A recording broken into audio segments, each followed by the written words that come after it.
Bueno, en las últimas horas se nos destapa nuevamente un estado de gangrena, ¿ya? Estructural, un nihilismo de época, una pasividad absolutamente propia de la condición despolitizadora del neoliberalismo. Vamos a la cuestión de lo popular, en esta hora, con Carolina Toá restituyendo los bacheletismos, los laguismos, los tráficos políticos, las cadenas de influencia, los cheques del PPD, los aportantes como Julio Ponce Lerú, los pinochetismos en algún sentido, su órgano institucional recauchado, la Ana Liga Iriarte, que firmó un conjunto de asesorías legales, según ella, para Gonzalo Vial, y un PC con latencia insurreccional que ha sido atenazado por socialistas y por un segmento de la derecha. También zonas de riesgo. Primerito de lo popular. Su desmantelamiento ocurre, ciertamente, bajo la vanguardia especulativa que constituyó la dictadura. Había que exorcizar a los sujetos del riesgo y generar algo así como un mundo popular dislocado, distópico, desutopizado, desideologizado, sin porvenir, sin leyenda, sin texto, sin épica de los márgenes. Posteriormente, este proceso, con sus partidos matinales y con sus lenguajes modernizantes y con su ecuación entre desigualdad estructural y paz social, con los somníferos del consumo y los cercos mediáticos, más los empleados cognitivos del mainstream y los centros de estudio, fueron ciertamente guillotinados por la concertación. Vale decir, el desmantelamiento de una demografía a lo popular ocurrió en los años 90, en una suerte de alianza de estos partidos utilitarios tipo PPD, sala de parto del mundo de las TOA, ¿ya? Que están campeando en esta vuelta nuevamente. En el Salón Jaime Guzmán, a puerta cerrada, ya hablando de la comunión de los expertos, por favor, qué regresión, si ya tenemos una disyunción, un quiebre, una fractura entre un institucionalismo generacional viciado de los Boris Font, de los Giorgio, con el mundo popular. Ahora combinamos nuevos demonios, agregando los expertos con su Excel gigantesco, galáctico, con su software, como si faltara poco, como si no bastara con el quiebre que hay con los distintos estratos, capas, intensidad y modulaciones de lo popular, que fue, insisto, expulsado algo así como sujetos del riesgo, del margen, sujetos periféricos, interdictos, como puro mundo cename. Eso es lo que ha hecho nuestro mainstream, que si uno le pregunta cómo habitan apotingadamente en estructuras, digamos, comunales como Vitacura o La Reina, ¿dónde queda Pedro Aguirre Cerda? ¿Dónde está San Miguel? ¿Dónde está la cisterna? Probablemente no saben contestar. Esa es la fascia, es como el Asperger que tienen metido nuestro mainstream, ¿ya? Nuestra cultura de expertos indiferentes que hace 15 o 20 años exorcizó de la tierra, fumigó o intentó hacerlo al mundo popular. Primerito, vamos al punto, para entender el nihilismo estructural del rechazo, ¿ya? Como una cuestión transversal que rompe con la razón partidaria desde la generación de los Frente Amplio, ya de los Giorgio, siendo una vocación mucho más democrática, por lejos, hasta la ignorancia supina de los Rojo Edward y esa pastoral mediática que se llama Partido Republicano. Es bien gonorreico nuevamente lo que está ocurriendo. Bueno, resulta que el 2011, un fenómeno creativo, que fue el año de Carol, pero esencialmente, miren la exclusión, de Camila, de los Giorgio y también de los Boris Font. Todo en plural, por favor, todo en plural, para no ser mal interpretado, ¿ya? Esta generación que estudió en los 50 mejores colegios, con política de Pío Nono, que seguramente en segundo, tercero básico ya habían leído a Machiavello y también manejaba los tres idiomas. Es el institucionalismo, es una generación con verdor, con inspiración democrática, una élite probadamente reformista, con credencial, insisto, para no ser mal guión interpretado, con apertura, que mueve las pasiones democráticas, pero al interior del mainstream, del modelo, del diseño neoliberal de la concertación, recauchado, más ayornado. Es una primera apertura que oscila, digamos, que se vincula con la élite, que establece pactos, tráficos, ciertamente, de la clase política, pero que prontamente queda en algún sentido envilecida por la intensificación neoliberal que ocurre en nuestro reino.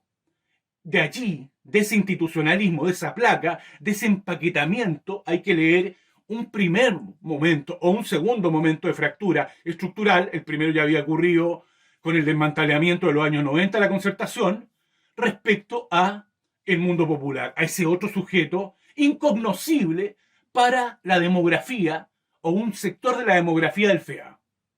Ocurre al mismo tiempo que después tenemos 2019, en donde salpican cuerpos, sujeto, insurgencia, barrio, eriazo simbólico, anarco, insurgente, pueblos, pobladores, sin mitificarlo, sin romantizarlo, pero ahí hay una expresión plebeya, popular, plural, que actualmente nuestros expertos la califican de riesgo, de criminalidad, de delirante, de que solamente era una turba, de anómico, porque la idea de la anomia es que impide la cadena de reproducción del capital. Por lo tanto, el 2019 queda tildado reducido al crimen. Finalmente, este año teníamos algo así como la promesa de un gobierno transformador que a poco andar, y según las declaraciones del director de CADEM, ya en abril estaba cerrado el plebiscito entre apruebo y rechazo, obviamente en favor de el rechazo. ¿Y qué ocurre en abril? El gobierno transformador había jurado el quinto retiro, golpeando el segmento social medio de las 450 lucas y también los distintos despliegues, la porosidad del campo popular. Vale decir, un primer palmazo de bolsillo, que es doloroso. Segundo, no activaron demandas democráticas, pasiones populares, voluntades, hegemonía, política, disputa, se restaron también a eso. Tercero, tampoco dieron una discusión en términos de capital humano o desarrollo, en términos de CEPAL o la OIT. No, también se restaron a eso. Entonces, ahí ocurre un momento de fractura. No digo que se haya perdido, ciertamente, por el quinto retiro, pero uno de los males. Tal cual como lo es el fake, pero sin establecer algo así como tesis resolutivas, completas, a partir de cada uno de estos elementos. Por último, ocurre que después de este nihilismo estructural de la época, de un neoliberalismo fuertemente despolitizador, donde nociones tales como lo plurinacional, lo ecológico, los derechos sociales, el feminismo no logran ser ingresados en distintos imaginarios, popular medio, popular meritocrático, popular insurgente, ¿ya? Saltan a la palestra los estudiantes. ¿Y por qué los estudiantes?